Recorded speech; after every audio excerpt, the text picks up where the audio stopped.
Good morning and welcome to the DecisionPoint Trading Room. My name is Erin Swenlin and I am here from DecisionPoint.com. I have my father, Carl Swenlin, with me here. We're going to look at the charts that we think you might want to see going into this week, and we'll cover your questions and symbol requests. So Q&A box is for your symbol requests and your questions. The chat box is for you to talk amongst yourselves. I do believe my moderator is here and he will welcome you into the chat room.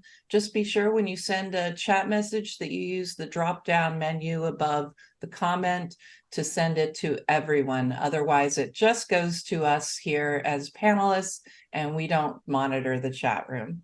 All right, without further ado, I'm going to pass it to you, Dad. What is on your mind? Let's start out with our signal table. And I should mention that if video quality is bad for the show, try another browser, because some don't work as well as others. Okay, here is a list of the indexes and sectors and industry groups that we follow, and the signals that we currently have. Intermediate term signal is the relationship of the 20 and 50-day moving averages, and if the 20 and the 50, if the 20 is above the 50, it's a buy signal. If it's below the 50 but above the 200, it's a neutral. If it goes down, if it falls below the 50, above the 200, it's neutral. And if it's below the 200 and you get a downside crossover, it's a sell signal. On the long-term model, it's the 50 and the 200-day moving averages, and above, when the 50 is above the 200, it's a buy, and below, a sell. Okay, so you can see the market looks pretty bad right now. And the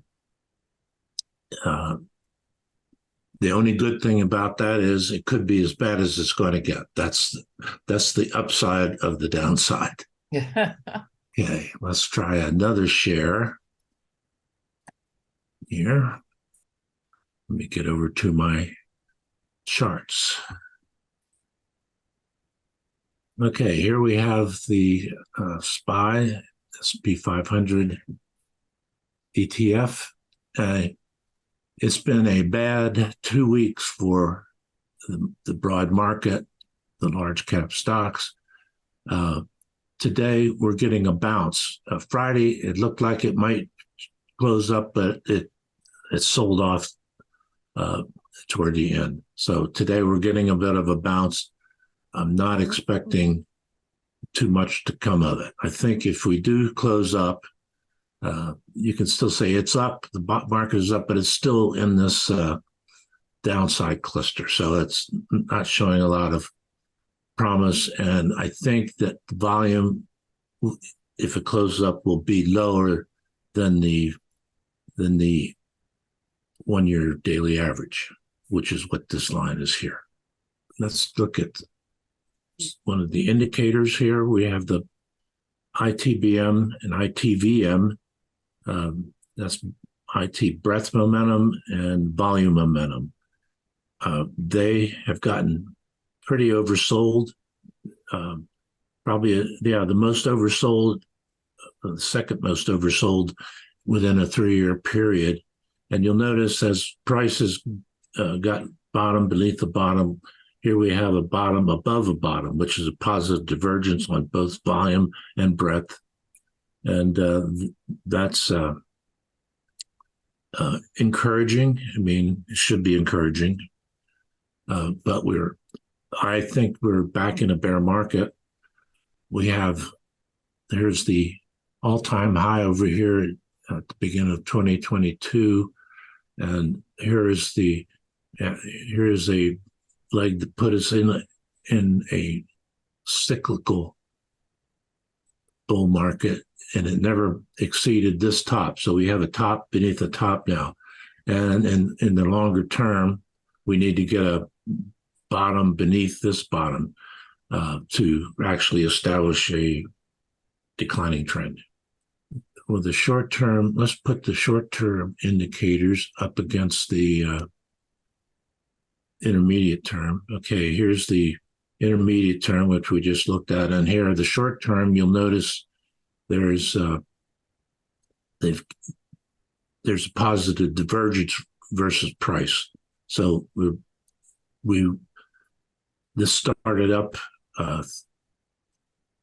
2 trading days ago, and that would give us some hope of the bounce which we're getting today. Take a look at the dollar. It's been sideways for all of this month. Let's take a look at a weekly chart. Okay. Right now, it's looks like it's topping below this top. So that advance may be about over. Gold has had a really good month. It's been up about 10% right now. The futures in gold are showing up about eight points, I think it is. Okay, $11, and but the ETF GLD is showing down about a third of a percentage point, which is basically sorts out what's going on with the futures. And this is the trading instrument we use to call the signals. It's on a long-term and an intermediate-term buy signal. Oil is basically moving sideways in a trading range since the beginning of September. And let's go out a bit on that. I'm going to go to a weekly. There we go. Here it shows West Texas Intermediate crude. This is updated end of day. So this is Friday's price here. USO is updating as we speak. And on the TV here, I noticed gold is down about a point or two. So this is quite accurate, 2.5% down right now. Longer term, we would expect it to get back up to above 100 for sure. No guarantees, but that's what my opinion is. Bonds, here's the 20-year plus T-bond ETF, and it's kind of consolidating for about a week and a half. Let's get longer term on this, longer than that. Okay, it's in a long-term downtrend, and we don't expect it to recover anytime soon. We're looking at the yield on the 10-year bond. You notice we have these parabolic swooshes up here. When they get to moving a little too vertically, they need to correct. But right now, I don't see any. Let's actually go out for a weekly. I don't see any relief in sight on this chart as far as rates moving higher. This is as of Friday, showing our yield array from the 1 month to the 30-year bond. And the short term is very high compared to what it's been. It's been flat for going up just about 6 months. The longer term yields are continuing higher. And basically, we're in an inverted situation on yields, but it's possible probably even that the longer durations will get up and the inversion will disappear, but only because the longer durations get above the short durations. On the Barron's show on Sunday on Fox Business, they were talking about the advisability of getting bonds. And my impression is those people that were talking there were still with the mindset of the rising bond market. It's been going down for close to 4 years now.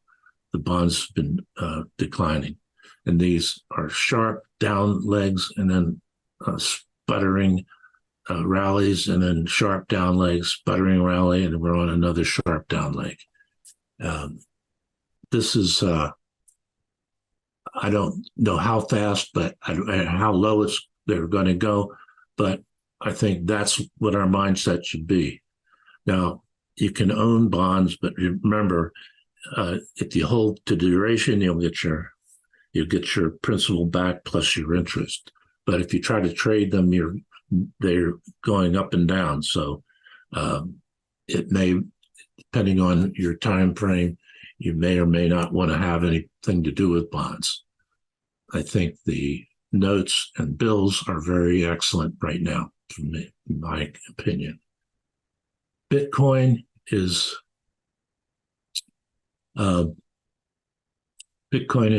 rallying, and that looks like a flag formation. Let's look at the longer term chart. Okay, here we have 3 years, and we can see after this sharp long decline, it's rising again. And the only thing is you've got a lot of overhead resistance in this cluster here. I wanted to, while I'm on the subject of interest rates, here is the bond. I'm sorry. This is our mortgage analysis from the DecisionPoint Alert weekly wrap. And what I do, at the low at 2.65, a payment of principal and interest payment of $2,015. I don't think you have are you looking at the Bitcoin? You're right. I didn't change the share. Hold on. Okay. I do that a lot, as my moderator for the Diamond Mine will tell you. Okay. Based on the fact that most people buy houses based on the monthly payment, not by the amount, how much the house costs. If they can get the monthly payment, and that's their decision right there. So in 2021, we had a payment of $2,015 carrying a mortgage amount of $500,000 at a rate of 2.65%. As of last week, the same payment of 2015 at 7.79% will only carry a mortgage of $280,200, which is 44% less than what it was 2 years ago. And looking at it from the point of somebody who doesn't care what the monthly payment is, then for a mortgage amount of $500,000, currently at the current interest rate, the payment would be $3,596, or 78% above what it was back in 2021. You know, if you look at the long-term chart, and let's go back briefly and look there, this one. You look at that and say, what is normal? What is I'm bad? Oh, wow. Okay. What is normal? Got it. Here's from 1978. We could come up with an average, but that doesn't mean it's necessarily normal. The same would be true for mortgage rates. I think you still have the wrong chart. I'm sorry. You've got the bonds chart. That's what I'm looking at. Oh, okay. Yeah. Okay. But let's try to look at the 30-year fixed rate mortgage. Okay, here it is going back to the early 70s. Again, what is normal? Surely this isn't, and surely this isn't. So, but there's really, you can come up with, again, with an average, but it seems to me rates are maybe a little bit higher than what I would consider normal, but they are just a little bit higher than what I had on the mortgage of this house from 50 years ago. Okay. Let's move it along here. Let's look at the Magnificent Seven plus Tesla. Apple has got a falling wedge formation, and that would imply that eventually it's going to break out of that wedge formation. That doesn't mean it's going to go to higher highs and go above the all-time high, but at least we know this should most likely resolve to the upside. Let's take a look at a weekly chart of Apple. Okay, it's just that was the all-time high for Apple, and it's correcting back downward. And the PMO, the weekly PMO, is falling below its signal line. So that's bearish outlook for Apple in this time frame. Amazon is rallying nicely today. Again, a falling wedge, and fulfills our expectation of an upside breakout. In the longer term, Amazon is well below its all-time high. And again, the weekly PMO is topped and is falling below the signal line. So this is bearish in that time frame. Bullish short term, but bearish in the longer term. Google had a really bad time last week, and it is rallying currently. Looking at the weekly chart, okay, that's the high earlier this month is not the all-time high. We've got a top beneath the top, so we have a setup for a falling trend, but we have to get a low below this low. Native platforms got a consolidation here, which is okay. We got tops below the top here, so there's a potential for this to head lower as well. We've got a weekly PMO is topped and is falling below this signal line.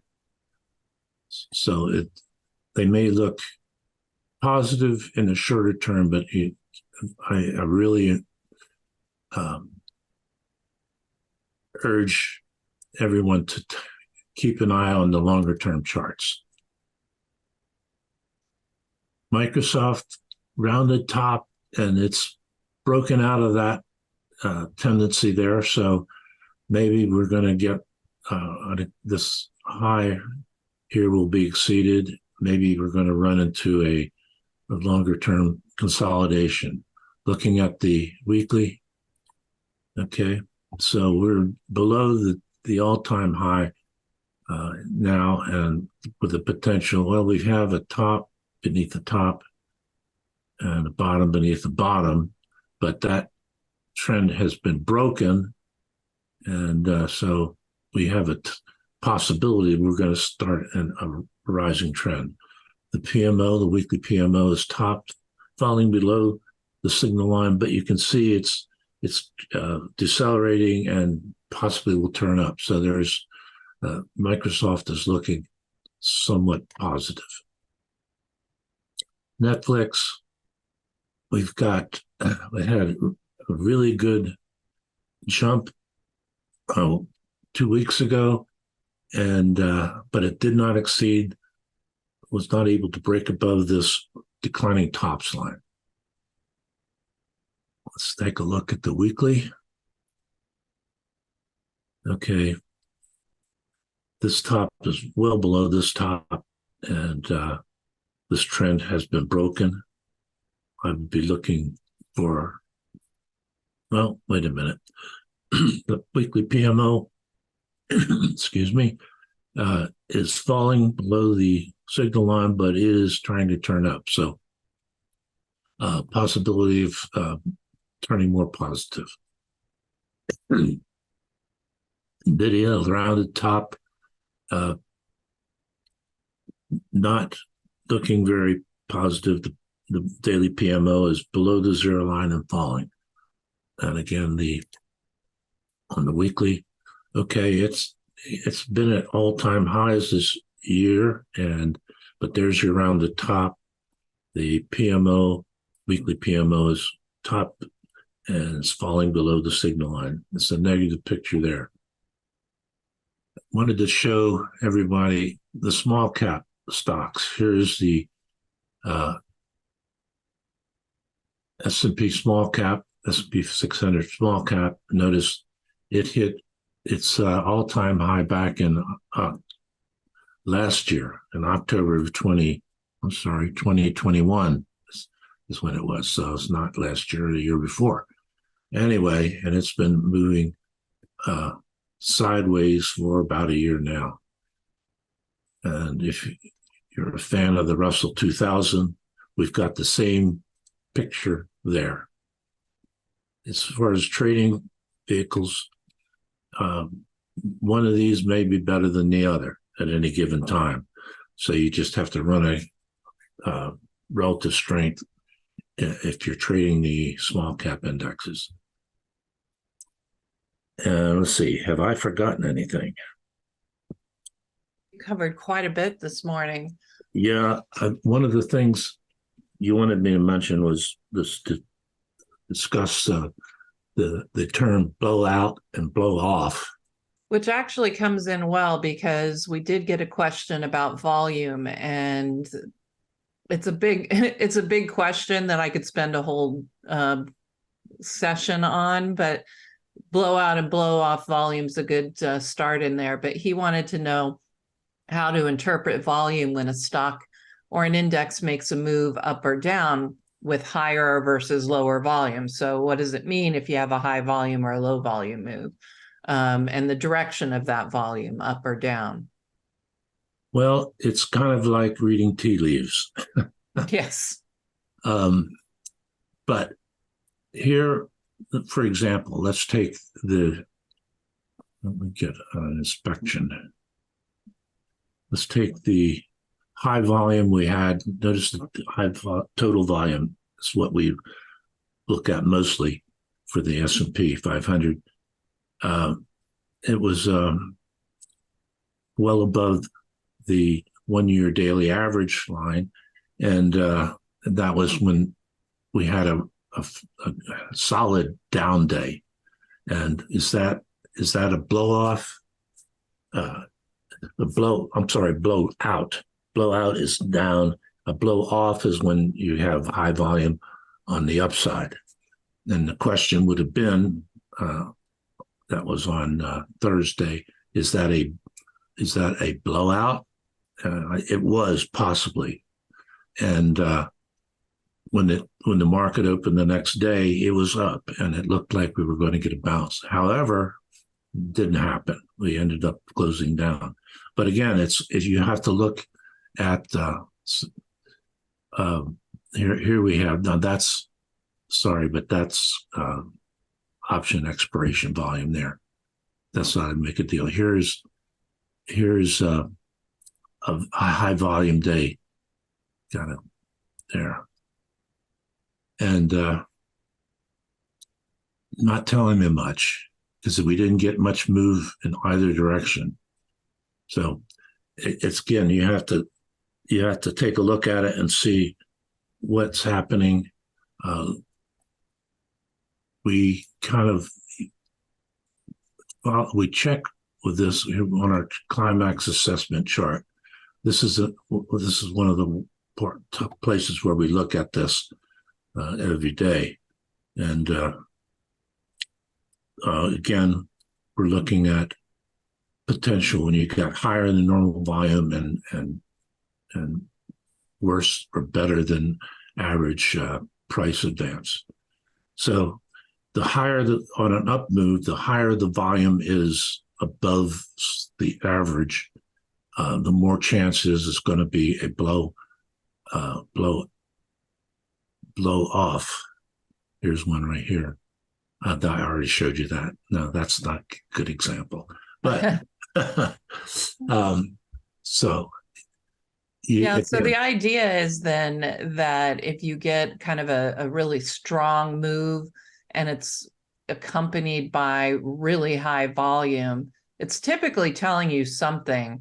But if it comes kind of at these possible pivot points, that's when you're wanting to look to see whether it's a blow off or a blowout, depending on which direction you're going.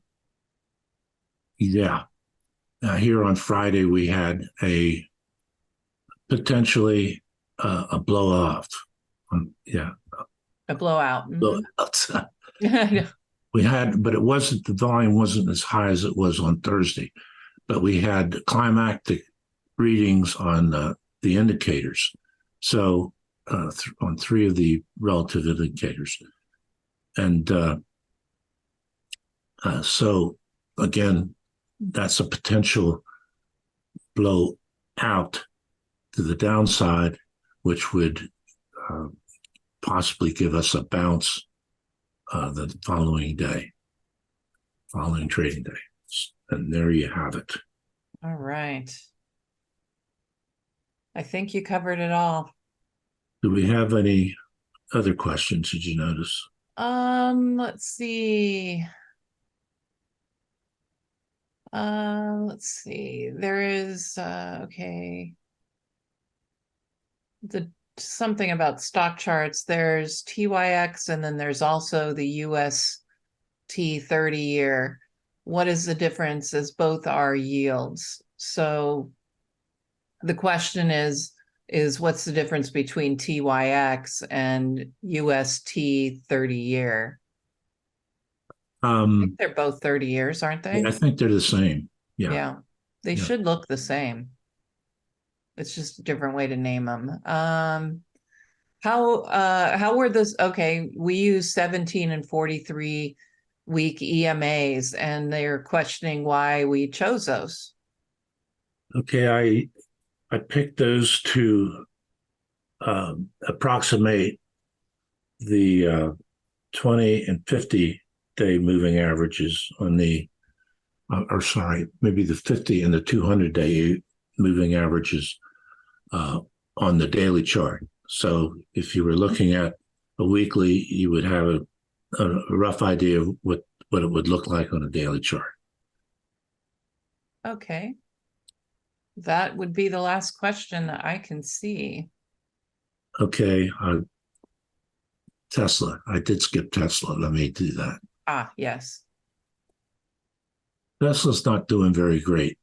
We can see that it's broken the rising trend line, broke down from this triangle, which is a continuation pattern. Let's look at the weekly chart. Again, this looks a lot like Bitcoin. Yeah. And basically, it's broken down from the rising trend drawn across those bottoms, and big double top. Not looking good. It's, it did break out from this declining trend, but it's losing ground again. PMO is falling below the signal line. Okay, I'm bailing here. Okay. No problem. Okay. So what I'm going to do now is we're going to look at the sectors. We're going to try and tease out a few industry groups that look good in those sectors. And then I will come up and we will look at your symbol requests. don't have a lot of time, so I think I'm going to skip the industry groups today, and we'll just talk about the sectors and get right on into your symbol requests. We had lots to cover with, you did, Dad, you had lots to cover. All right, so let me update this to make sure they're the most up-to-date chart. So these are all of these sectors all on one screen. And I have my PMO and the StockCharts technical rank on the charts. What I'm looking at primarily is what's happening with the PMO. Are there any areas in this market that look like a pocket of strength? And based on the PMO, we do see consumer staples is getting a little bit of a surge above that signal line with the PMO. It had looked a little bit iffy on Friday with the big decline that took out this rising trend. So I wasn't really thrilled with what I was seeing on consumer staples. I'm still not particularly thrilled. This does look like a rounded top here. And even though we have a PMO that's now bottomed above the signal line, I still don't see a whole lot of upside potential here in consumer staples. The other ones that have rising PMOs, so no, even energy. Look at energy is looking very negative. We are at a crucial decision point, though, for energy. You can see that it is sitting on some very strong support between this October low and the 200-day EMA. So it's at a critical point here, but based on the PMO, it does look like we're going to get a breakdown in that sector. So be careful there. No rising PMO, no rising PMOs. Healthcare looks really bad. That's just a clear declining trend. It hasn't really let up at all. Seeing a similar look in industrials, and the PMO is still in decline right now. Sometimes it's hard to tell on these charts. XLB was the one that I was really interested in on Friday, and that PMO has turned up. So right now, I'm really liking the look of materials. Real estate still it looks like a top beneath the signal line on the PMO. XLK technology finding some support here at the 200-day EMA. I think I'll look at that technology chart because it does tend to be a lead the market one way or the other. So we want to see a bullish technology chart. And utilities, we do see that rising PMO. But I have to say, when I see this big double top kind of forming here on utilities, I can't get too excited about jumping in here. So let's look at our under the hood charts. And let's go ahead and start off with technology. Everybody's interested in the Qs. This is, of course, XLK. We do have a declining, a descending wedge or a falling wedge, and that is a bullish pattern. So there's that, but we have a top beneath top beneath a top beneath a top, low beneath a low beneath a low. So there are some problems here on technology. PMO is in decline, RSI is negative. Really, when I look at this chart, there's not much to look at. I guess we've got a very oversold silver cross index. That's about the best I can say about it. You've got really low participation of stocks above their 20, 50, and 200. These readings are as of Friday, so they could change at the end of the day because we are seeing a rally in technology. But overall, I don't like the look here on participation. It is very oversold. So that's the one thing we can say about most of our indicators. We've been in a pretty deep decline here out of the October top, but at least our indicators are starting to get oversold. And that gives us a little bit of hope that maybe we'll at least get a relief rally coming in here at the end of October. All right, so technology is still looking pretty weak, holding that 200-day EMA. I'm thinking we're going to lose that as support ultimately, but if we see some good earnings, if we see a little bit of reversal here on the earnings, then we may get a short-term rally, but ultimately I'm expecting it to finish with decline. All right, materials. I really like the look here. Gold is doing well. Gold miners are doing well. And you can see that that is, of course, not all of materials. There's chemicals, etc. But we can see that everybody's starting to participate here in materials. Notice the really nice increase in participation of stocks above their 20 and 50-day EMAs. Still waiting on a little bit of action here about stocks above their 200. But let's face it, most of the stocks in the materials sector look like XLB, and XLB is well beneath its 200-day EMA. So it's going to take some time before we start seeing expansion here, because most of the stocks within XLB look a lot like XLB, and it's pretty far below its 200-day moving average. But I like this look. I think materials have some opportunity here. Also, notice we're starting to see a little bit of outperformance in this area. And I will tell you, if you like this trading room, I do the same sort of trading room on Fridays for my Diamonds subscribers, and it's an hour and a half. And one of the things we do is we go through the sectors like I just did, and then we go through the industry groups to find strength, and then we go in and find stocks that we think look good. So on Friday, I'll give you a little bit of a hint. We did look at materials, and one of the places that I found within materials that looked good was steel. Steel has got a V bottom here that's formed. We've got the PMO getting ready to give us a crossover buy signal. Stochastics rising over, you've got outperformance right now. RSI needs a little bit of help, but this is a nice move that we're starting to see in steel. And one of the stocks, let's see, I had a couple of stocks I was going to name for you here, like I do for my Diamond subscribers. I also did an interview. I'm getting ready to post it on Twitter, and I talked about steel. So US steel, I think, looks really good here. It did hit overhead resistance. It's pulling back just slightly, but you can see that it is an outperformer against the group. The other one I found that was interesting was CLF. I think a lot of people are familiar with these. Forming what could be a little bit of a bull flag formation. Stochastics are above 80. The PMO is rising, and we do have outperformance again amongst the group.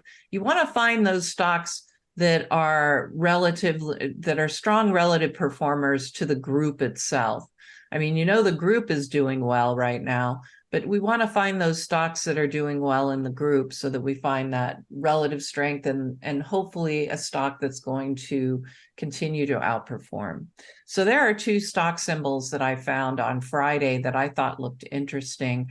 And if you're interested in being a part of our Diamond Mine on Fridays, you'll want to go ahead and subscribe to DecisionPoint Diamonds right here. This is where you're going to get the 10 stock picks per week, and you do get that access to our Diamond Mine live trading room that is on Fridays. So come give us a look.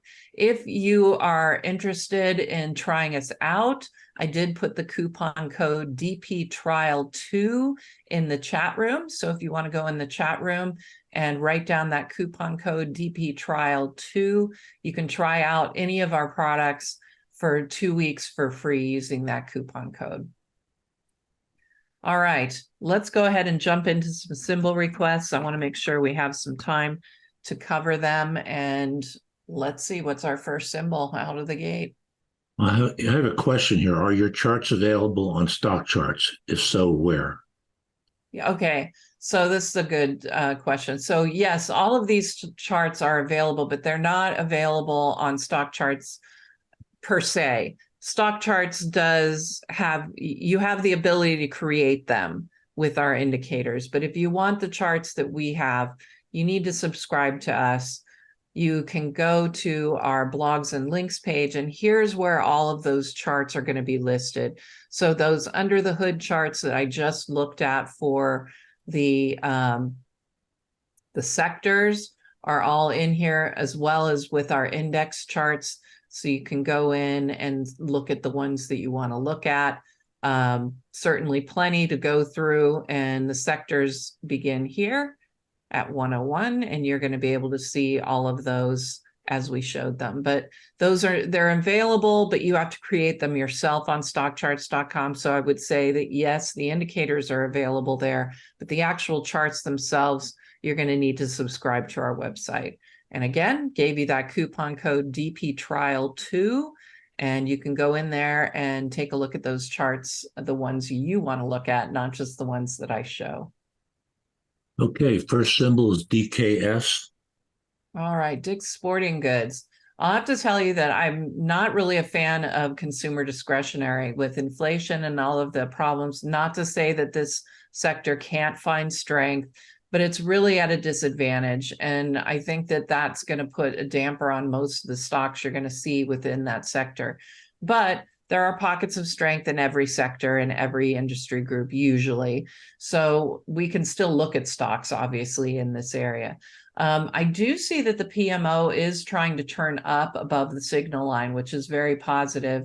It has found some support here short term, but you've still got these stochastics that are, falling below 20 right now. Let's look at a weekly chart because you really can't see where the strength might lie or the support levels might lie. Let me get to a bigger one here. All right, so support, let me get my inspect tool. I mean, I guess you could say there's some strong support right here at these lows. That would probably be the next level of support. And that is still about 9% risk there. So to me, I've got downside risk of at least 9% here. And that's a little bit bigger than I like to set my stops. So I have to say I'm not really a fan of this chart. It isn't my kind of investment. And I think that there's nothing that's showing me that it's going to reverse here, except for the fact the PMO wants to turn up. But I would want to see this declining trend broken at a minimum. Okay, CVX. All right. There we go. Integrated oil and gas. Wow. They had a big decline here. Let me take a sip of coffee here while I absorb this chart. Get my voice there. Okay. Well, it looks terrible. I wouldn't be shorting. Why wouldn't you short this? I know it looks terrible, but it's already had such a huge decline. I don't know that I would be, not that it can't go down further, but I think we've lost most of what we could on a short here. If I'm not mistaken, I think that's declined because of a purchase. I think they're purchasing Hess, and right. This is something that can happen when they're on a purchase, when they're taking over another company. Sure. And how about the weekly on that? Yeah, I was just getting ready to look there because, again, I like to see where my support levels are. It tells me what my risk level is on an investment. Support, well, right now, I mean, let's just look at the PMO is in decline and RSI is negative. Scooter is in the basement. There's nothing here. I mean, it certainly could reverse, but I agree we are in the midst of some kind of a purchase deal. And that's going to probably affect the stock probably a bit more. Oil does look like it wants to reverse, but energy is at a critical support level. This one has about a 7.8% risk level, in my opinion, before we hit the next level of strong support. And it is in kind of a deep decline here on the purchase. So I think that I would be, I don't think I'd want to be involved in this one. It's going to be hard to get me excited about a long right now. I can just tell you that right now. So BKTX. All right, this is in the healthcare sector, which we know is struggling, as we looked at that earlier. This one's just in a steady decline. There's nothing to tell me we're going to get a reversal here. The PMO is continuing its decline. Stochastics do look interesting. They do want to rise here. And RSI is rising on today's little rally. We do have what could be a reverse island forming here. But I just wouldn't count on that with this decline that's going in. We've got the EMAs configured very negatively. Is it a short candidate? I don't know about that, because at least this rally is coming off of this support level here. But this is a low price stock. I'm guaranteeing our risk level is pretty high here. 14% before it gets down, 15, 16% before it hits this level of support. In a weak market, I can't get excited about this, but it's not really a short for me either, because it's sitting on support. It hasn't broken that support level. So I kind of am neutral leaning bearish on this chart. But let's look at a weekly really quick. I think we already know what it's going to look like based on that daily. Big time decline. Support. This is a pretty interesting level of support, though, I must say, but I'm not interested in that kind of downside risk. Okay. ARCH. All right, coal. We talked about steel. Let's see, coal and energy. I like that this stock is outperforming its group, so that's kind of a nice little plus here. I wanted to see that. RSI neutral, PMO in decline. This does look like a pennant formation or a symmetrical triangle.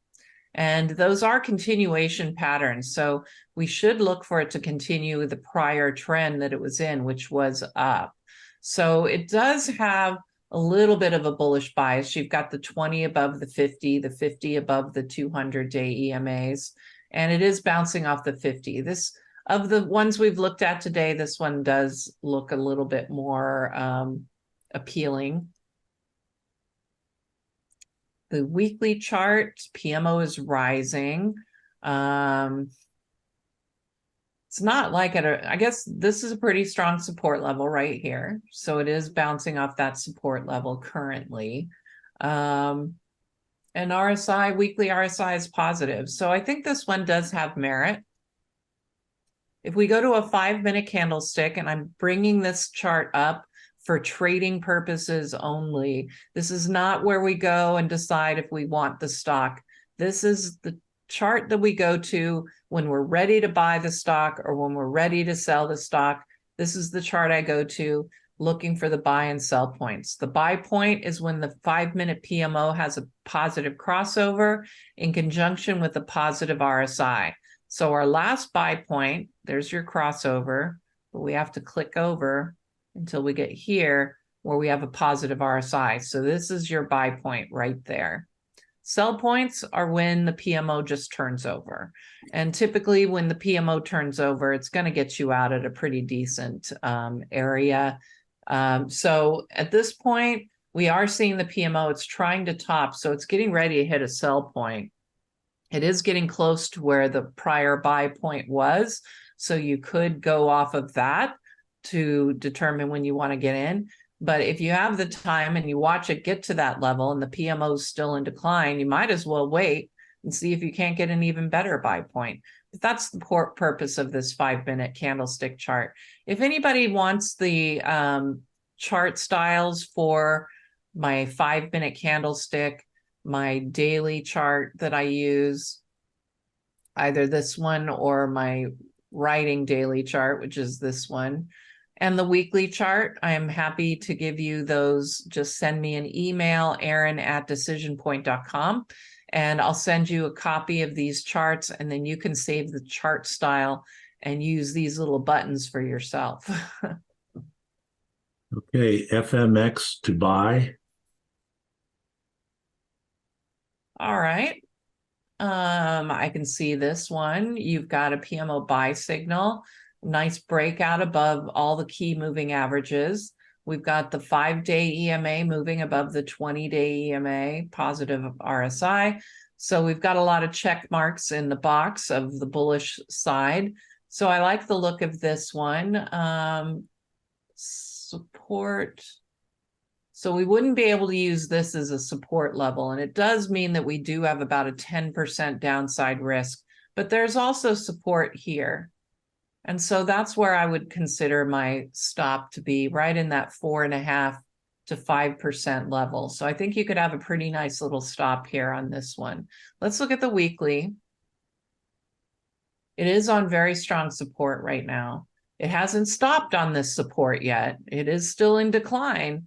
So it isn't a lock here, but this does look encouraging that this is where it is getting ready to reverse.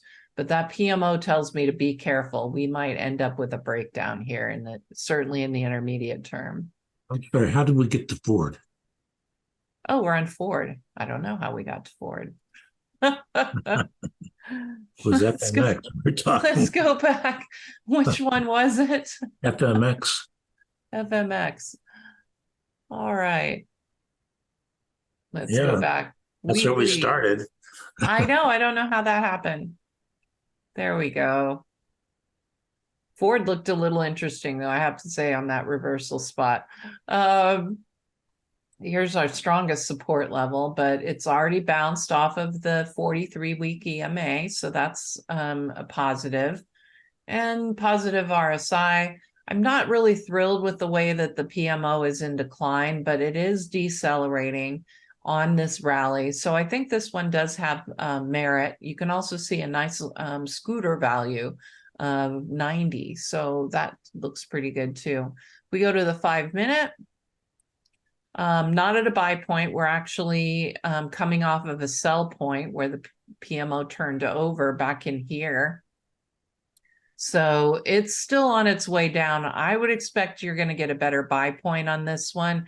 Look for support here as a possible reversal, a possible buy point there. But if the PMO is still looking like it does here with plenty of margin between it and its signal line, I would be waiting even longer to get in.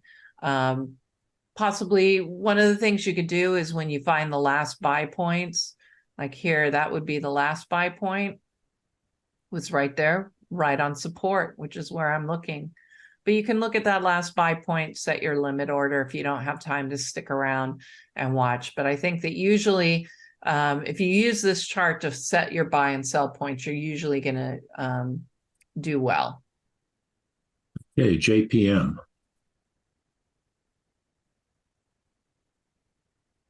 All righty. Well, JP Morgan has lost the 200-day as support, which is a problem. PMO is in decline, is a problem. The group itself, banks, is flat in terms of its relative performance to the S&P. So that would tell me right there that, I mean, it's an okay place to be, but the market's weak. I really need some outperformance on the industry group, and we're not getting that here. This really does not look good, losing the 200-day EMA that way. Support is down here. You can see at this top, these lows, and that gives me a downside risk of about 4 or 5%. So not terrible on the downside risk, but this breakdown would prevent me from getting in. It just tells me that my chances of it going further down are higher than it reversing upward, especially with that PMO in decline. Let's look at the weekly chart. Nothing to write home about here. PMO is still in decline, weekly RSI negative. Strongest level of support, well, we are on some pretty strong support at these lows right here, but it did close below that level on Friday. I'm not a fan here. I would be really careful with this one, but I wouldn't be looking at it myself. BA. Boeing is in a decline, and it doesn't look like it's ready to reverse out of it. It's tried 1 time, 2 times, maybe 3rd time is a charm for this rally out of this declining trend.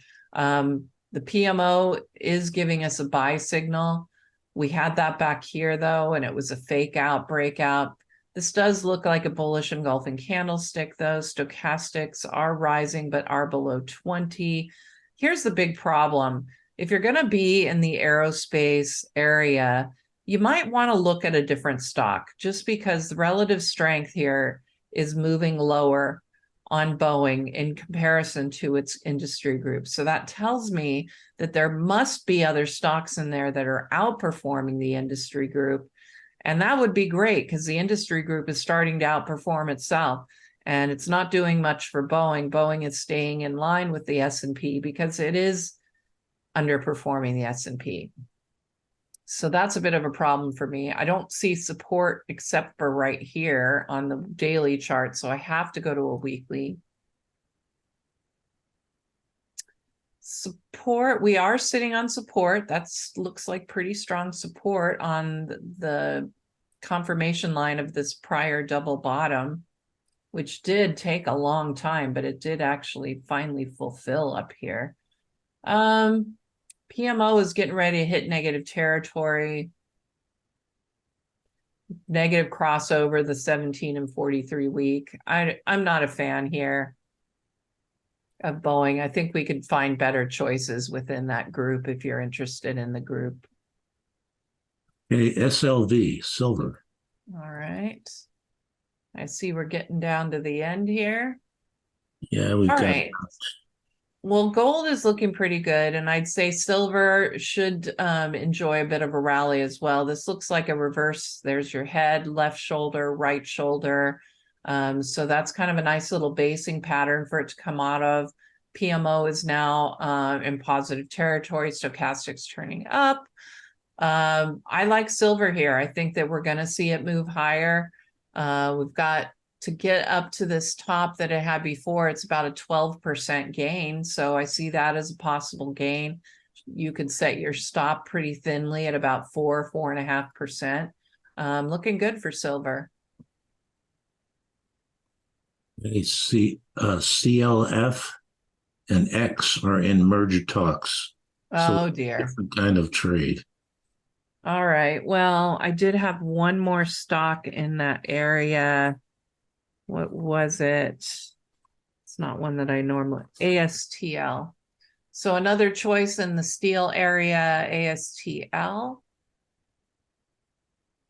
This is a really nice look on this particular steel stock, rising PMO. Look at the outperformance here. So this is another one that you could consider in the steel area. 1 minute to go. I think we can do one more. Okay. It's DWCREE. I'm not sure what that is. That's this one, I think. Yep, renewable energy. So let's use TAN. All right. I don't like this area of the market. Number one, it's in technology, which I see as very weak. And number two, it's renewable energy, which is really seeing a lot of depression right now. Let's look at the weekly chart because there's no support here whatsoever. We had quite the parabolic formation. We got the big breakdown, and after that, it pretty much consolidated in this area. But now we're starting to tend back toward the basing pattern here. So I don't like renewable energy. I think it has further to fall. And that's time. Yep, we are at time. All right, it was great to have you here. I would remind you that we are at DecisionPoint.com. Go check us out. We have a coupon code DPTrial2 if you want to try us out for 2 weeks. And remember, Friday's trading room is part of the Decision Point Diamond subscription.